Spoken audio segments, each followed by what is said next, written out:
Buen día, viernes 7 de diciembre, perdón, 7 de enero, nos quedamos en diciembre, 7 de enero del año 2022. Bienvenidos a este nuevo podcast número 3 o 4. Yo soy Aquiles Zambrano y aquí estamos como siempre, oteando el horizonte de eventos, supervisando nuestra división de tanques del pensamiento, avanzando hacia la consecución de los objetivos estratégicos de nuestro pueblo. Hoy quiero comenzar esta pequeña disertación. Hoy será una pequeña disertación un poco libresca, más bien libresca. Quiero comenzar con nuestro gran escritor venezolano Rómulo Gallegos y el gran comienzo de su novela Doña Bárbara.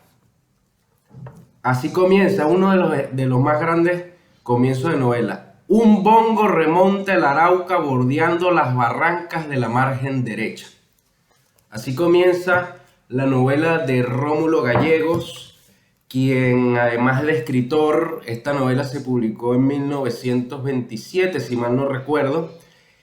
Y bueno, como todos saben, después Rómulo Gallegos fue presidente de la República como parte del partido Acción Democrática, ese glorioso partido, ancestro de nuestra democracia, nuestros abuelos democráticos, Acción Democrática, a quien le queremos enviar un gran saludo y en especial a ese hombre agudo e inteligente que es Ramos Alup, a quien respetamos mucho y le mandamos un saludo.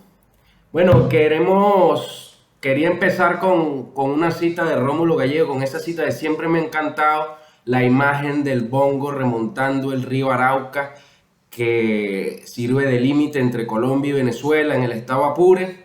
Esa imagen poderosa de un barco, de una embarcación artesanal que va remontando el río.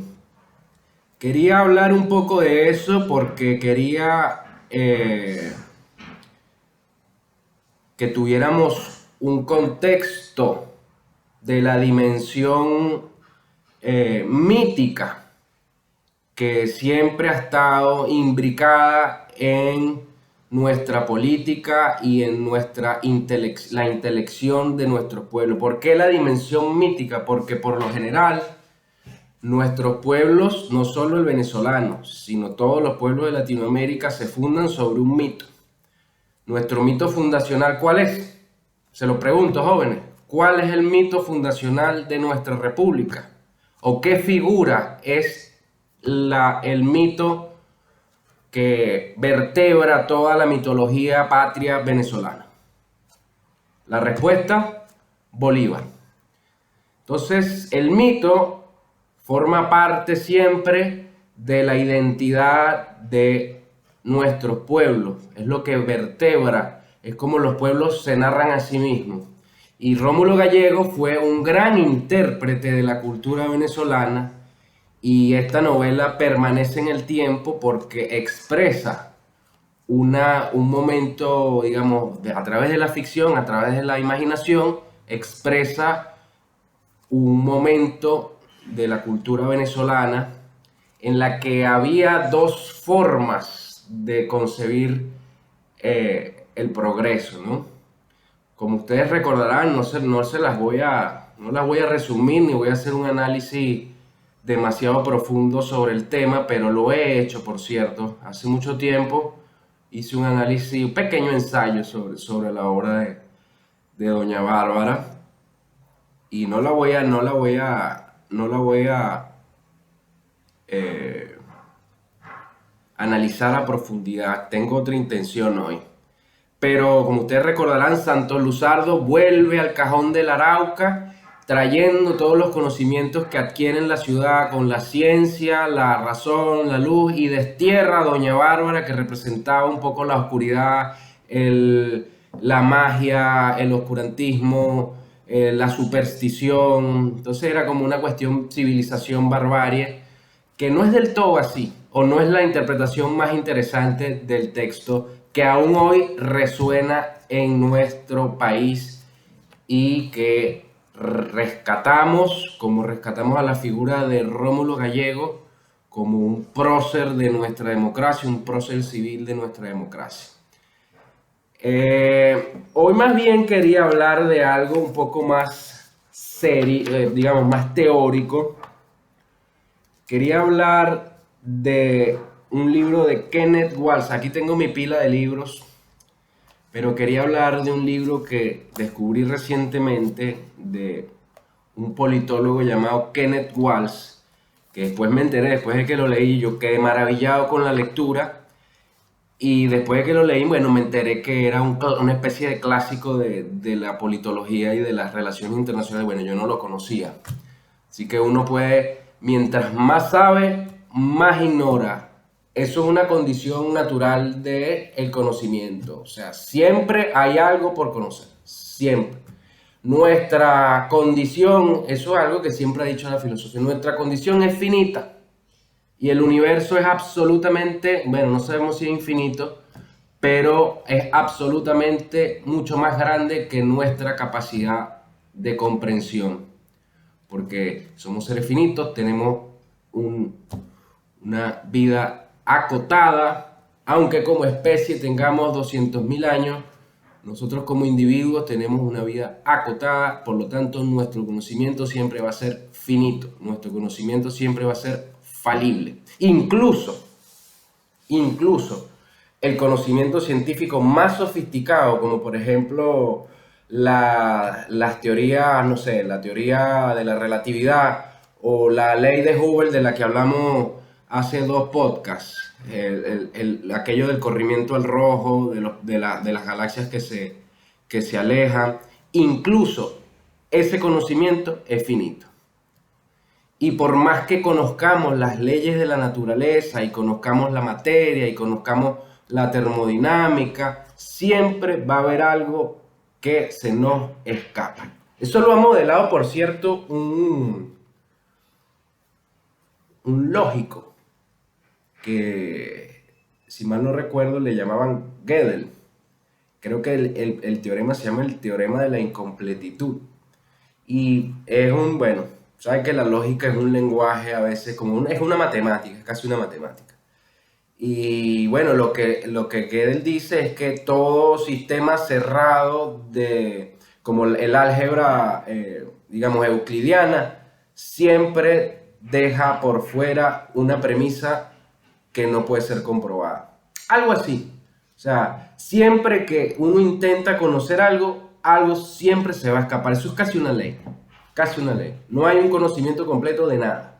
Y esa es la condición de posibilidad de que el conocimiento avance, porque si nosotros conociéramos todo, entonces viene una teoría y cierra, digamos, un área del conocimiento y ya no hay más avance.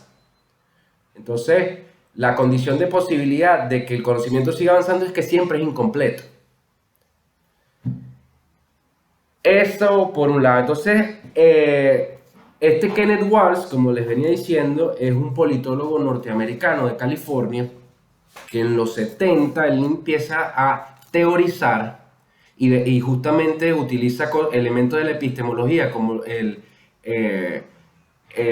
la teoría de Popper, que Popper dice que Karl Popper, un epistemólogo, un teórico, un filósofo de la ciencia, que dice que toda teoría tiene que estar dispuesta a la negación, digamos, que una teoría es tanto más efectiva cuanto más dispuesta a ser refutada está. Entonces eso es el método científico. Tú pones una teoría y esa teoría tiene que soportar no solo la corroboración de la realidad, sino la contraargumentación de otros científicos, otros teóricos. Lo que pretende Kenneth Waltz, tomando un poco esos elementos de la teoría popperiana, es realizar una teoría con pretensión científica de la geopolítica y de las relaciones internacionales. Entonces él dice, una teoría tiene que tener elegancia. Esta es una frase maravillosa. Además es un gran escritor. Escribe muy bien, Kenneth Walsh. Y una teoría tiene que tener elegancia y tiene que tener poder explicativo. Tiene que tener un poco la capacidad de predecir algunos acontecimientos o al menos determinar un rango de acontecimientos, donde más o menos se sabría cómo va a comportarse determinado campo de estudio o objeto de estudio. Entonces, el objeto de estudio de Kenneth Walsh es en este caso las relaciones internacionales o la política internacional. Es un libro extraordinario. Es un libro extraordinario y es un libro donde uno ve que el autor va haciendo el esfuerzo de teorizar. Y teorizar es eso, extender ¿cómo lo llamaríamos? Una red sobre una cantidad de eventos para intentar explicar cómo funciona esa área o esa delimitación o ese objeto del conocimiento. Entonces, bueno, es un clásico de las relaciones internacionales, yo no lo sabía. Y entonces él comienza haciendo una especie de paneo de cómo se han venido entendiendo las relaciones internacionales antes de su intervención, digamos. Y él argumenta que las características de la política internacional no deben buscarse en las cualidades individuales de los estados-nación, sino que deben buscarse en la estructura del Estado-nación.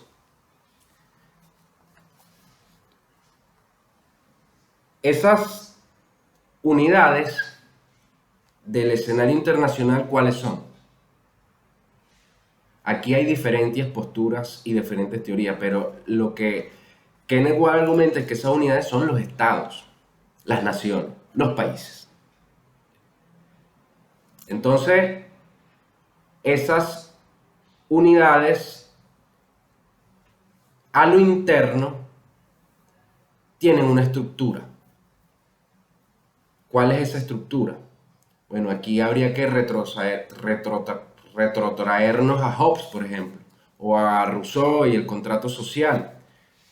Se supone que las naciones están organizadas de acuerdo a que los ciudadanos ceden al Estado algunas libertades para que el Estado los proteja. Es lo que llama Hobbes el Leviatán, ¿no?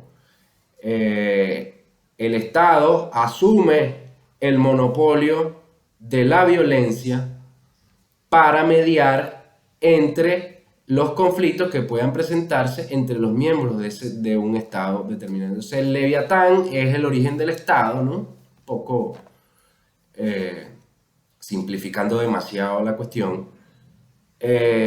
Y el Estado entonces asume, dice, no dice que es el monopolio de la violencia, porque en los Estados no solo hay un actor que emplea la violencia. Por ejemplo, en Estados Unidos cualquiera puede comprar un arma y en determinados lugares la tenencia de armas es legítima y hasta cierto punto siempre ha sido responsabilidad de cada quien resguardar su seguridad, pero ya vamos a ir un poco hacia allá.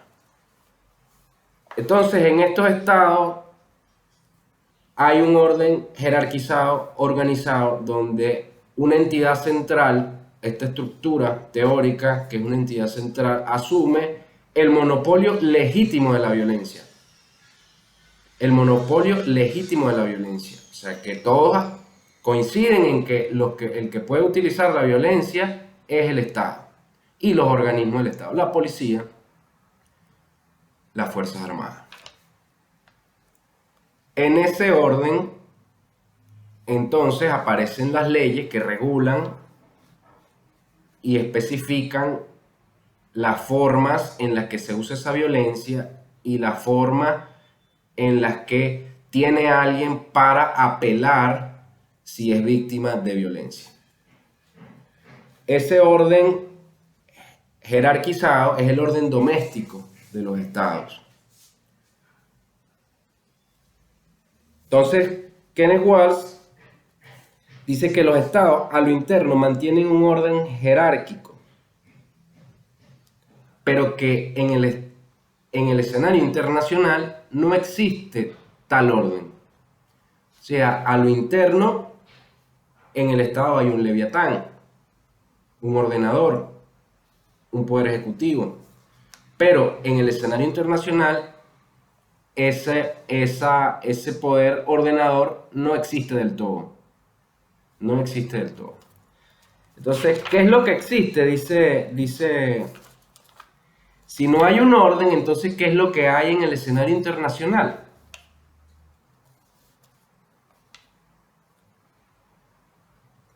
Esa es una pregunta importante que se hace Kenneth Waltz. ¿Qué es lo que hay entonces si no hay un orden jerárquico donde los estados se someten voluntariamente a un orden específico y a la protección de un estado? Entonces, ¿qué es lo que hay? Bueno, él dice que lo llama orden anárquico. Entonces lo pone estos dos conceptos. Orden jerárquico lo pone a orden anárquico. Entonces dice que el orden internacional es un orden anárquico.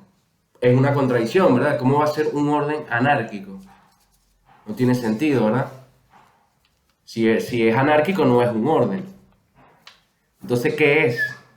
¿Cuál es la...? Entonces, porque recuerda, él está buscando la estructura sistémica que hace que los estados se comporten dentro de determinados rangos esperados. Entonces, si en el escenario internacional no hay leviatán, no hay un poder ordenador, ¿qué hay? Bueno, hay un estado de naturaleza. Algo parecido, no exactamente un estado de naturaleza. ¿Qué es lo que hay? Bueno, hay una especie de orden autoproducido, espontáneo, un orden que surge de la misma búsqueda de los estados de su preservación. Entonces, ¿qué hace? Entonces, el orden internacional es un orden anárquico que funciona según Kenneth Waltz. Entonces, aquí es donde viene la argucia, ¿no? El orden internacional funciona muy parecido a como funciona un mercado.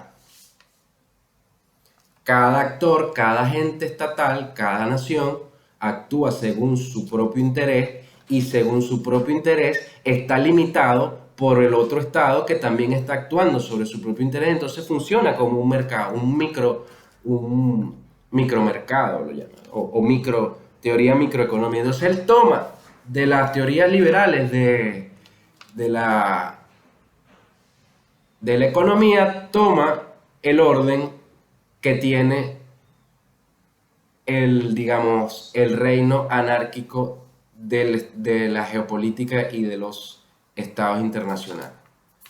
Es muy curioso esto y es brillante además.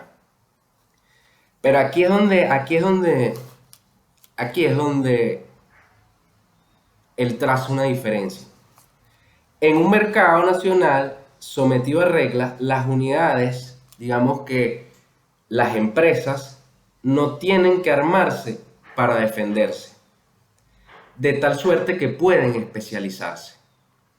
Entonces, una diferencia entre estos dos conceptos que él pone en oposición, que es el concepto de orden jerárquico y el concepto de orden anárquico, es que en el orden jerárquico, las unidades, digamos, los actores, los agentes que actúan, son libres de especializarse.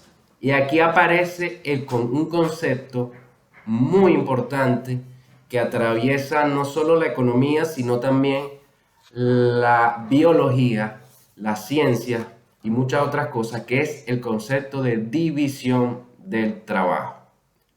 División del trabajo.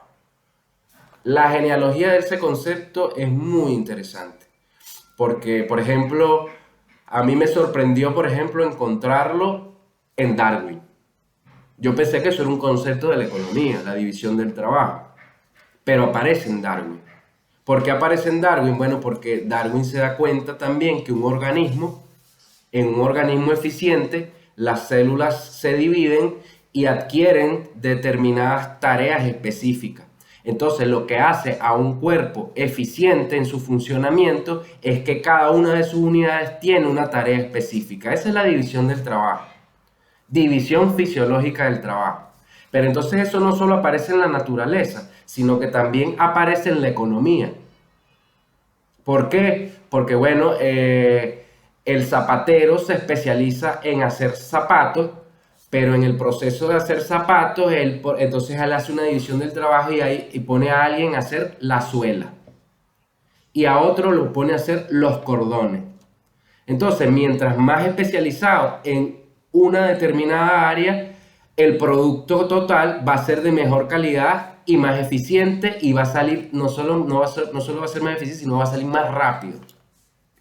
Entonces, este concepto, que no solo aparece en la economía, sino en la biología, es fundamental. Volviendo a los dos conceptos que lo pone, orden anárquico o reino jerárquico. Como los estados no tienen, o mejor dicho, como dentro, a nivel doméstico, las unidades como las empresas no tienen el apremio de armarse para defenderse de la seguridad, sino que esa función está delegada en el Leviatán, en el Estado. Como no tienen esa necesidad y esa urgencia de armarse, son libres entonces estas unidades, como las empresas, las corporaciones, son libres de especializarse en determinado área. Por ejemplo, la empresa Petróleo de Venezuela se especializa en petróleo, extraer petróleo.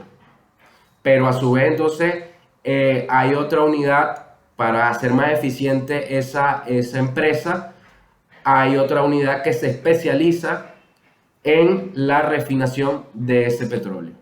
Y hay otra unidad que se especializa en el traslado de ese petróleo. Entonces, a lo interno, a lo doméstico, las unidades o los agentes de ese sistema, del sistema jerárquico, son libres de especializarse y son capaces entonces de producir un sistema más armónico que produce un bienestar general. ¿Qué pasa entonces en el orden o el reino anárquico de los estados-nación? Que los estados-nación no pueden especializarse de la misma manera, según Walsh, ¿no? Según Walsh, pero ya vamos a ver el caso venezolano. No se pueden especializar porque tienen la obligación de defenderse. Es decir, tienen que armarse, tienen que estar dispuestos a la guerra. Eso en mayor o menor medida habría que verlo. Pero entonces él dice que esa es la diferencia entre estos dos órdenes. Y dice que, por ejemplo, podría ser que en efecto el mundo funcionara mejor si hubiera una división internacional del trabajo en la que cada unidad o cada estado-nación pudiera ser libre de especializarse en determinado rubro. Vamos a dejar la teoría de Walsh un momento de lado, después de lo que dijimos, y vamos a pensar en la historia del petróleo venezolano. El petróleo venezolano se descubre a principios del siglo XX. Está en la mera médula, en el ADN, corre por nuestra sangre el petróleo. Fue una división del trabajo. A veces uno dice, bueno, pero es que hay gente que le gusta decir, no, es que eso fue una división del trabajo impuesta por el imperialismo. Bueno, no, eso no fue así. Unos geólogos que tenían una empresa que sacaba asfalto, Juan Vicente Gómez creo que contrata a unos geólogos que vienen a Venezuela, empiezan a buscar, encuentran unos pozos petroleros, comienza una carrera ascendente de explotación petrolera. De tal suerte que Venezuela durante el siglo XX fue un país altamente especializado, llegó a ser un país altamente especializado en la producción y refinación de petróleo. Eso todo el mundo lo sabe, hay expertos en eso, esto se ha venido discutiendo durante todo el siglo XX. De hecho, Arturo Uslar, al que siempre citamos, desde el mismo arranque de la explotación petrolera en 1936, Arturo Uslar lanza la famosa editorial donde dice que hay que sembrar el petróleo. En esa editorial, ustedes búsquenla por internet, él dice, desde el principio el petróleo se está acabando. Él dice, este tipo de modelo extractivo de economía tiene un límite, hay que utilizar los ingresos del petróleo en la agricultura, en producir otras cosas. Desde el principio se está acabando el petróleo y pasaron 100 años y no se acababa el petróleo. Hace 2 años la dictadura dijo que ya el petróleo no iba más porque los precios internacionales, bueno, habían caído, la tendencia energética era a prescindir de la quema de combustibles fósiles, que es verdad. Eso no lo dio la dictadura, eso nosotros lo sabemos porque la tendencia es a sustituir la quema de combustibles fósiles por energías limpias como la energía atómica, por ejemplo. Pero lo cierto es que la base de nuestra economía, que nuestro país, Venezuela, ha sido un país que se especializó en la producción de petróleo.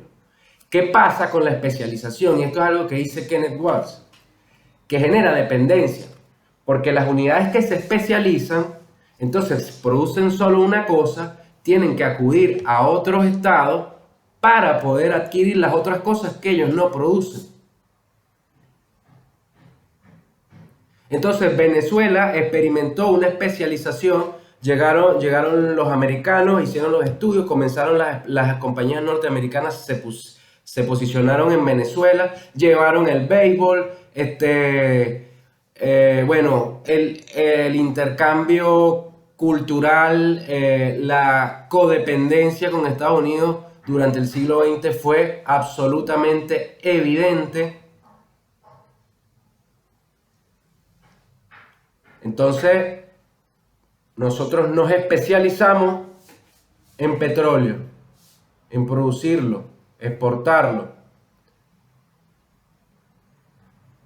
aún advirtiendo que era un riesgo depender solo del petróleo.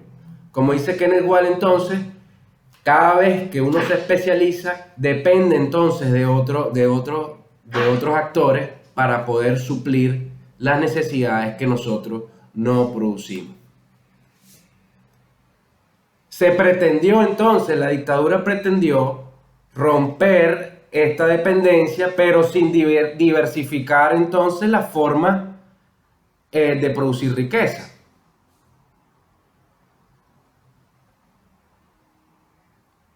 ¿Y qué sucedió? Bueno, lo que pasó hace 3 años, 4 años, sino muy poco, cuando definitivamente se rompió la relación comercial y de mutua dependencia, cuando apareció el fracking, Estados Unidos rompió la dependencia de nuestro petróleo, ya no necesitaba comprar nuestro petróleo porque desarrollaron algo que llamaron fracking, que permitía sacar un tipo de petróleo que ellos tenían en Texas, y entonces ya no tenían que depender de nosotros, dejaron de comprar, entonces Venezuela quebró. No, que el bloqueo, No, es que fue el bloqueo, sí, está bien el bloqueo, pero también es el producto de una economía de 100 años de especialización que generó una codependencia. ¿Es buena la especialización? Bueno, sí, hace que un sistema funcione eficientemente, pero también genera dependencia. También genera dependencia. Entonces, esta reflexión todavía no, esta disertación todavía académica, habría que bajarla un poco más a la política nacional. Y no vamos a decir nada nuevo se va a decir aquí. O sea, se viene diciendo desde que el petróleo empezó a ser la principal fuente de ingresos de la economía venezolana, se viene diciendo que hay que diversificar las fuentes de ingresos. Hay que diversificar las fuentes de ingresos, hay que evitar la dependencia de un solo rubro. Entonces eso siempre se ha dicho, no hay nada nuevo bajo el sol. Y bueno, Kenneth Walsh, este teórico, nos ayuda a entender un poco este proceso. Y bueno, Rómulo Gallegos también y Arturo Uslar pues nos ayudaron a entender este tipo de cuestiones. Y ¿qué es lo que se debe hacer? Bueno, producir cosas en Venezuela, financiar la educación, educar para especializarnos en otras áreas, diversificar las áreas, o por lo menos la energía. Una posibilidad, por ejemplo, es la energía nuclear. No, que la energía nuclear es peligrosa, que los ecologistas... No, mira, la energía nuclear es menos contaminante que la energía fósil. Esa es una posibilidad. Nosotros podemos podemos plantear eso. No tenemos los técnicos para producir energía nuclear. Argentina los tiene. Argentina produce energía nuclear desde hace años. Entonces, bueno, estas son unas reflexiones geopolíticas. Lamento que no sean tan entretenidas esta vez, pero se las dejo ahí y nos despedimos con nuevamente oteando el horizonte y vigilando y supervisando el avance de nuestros tanques de pensamiento hacia la consecución de los objetivos estratégicos de nuestros pueblos. Un gran saludo y cuídense. Chao.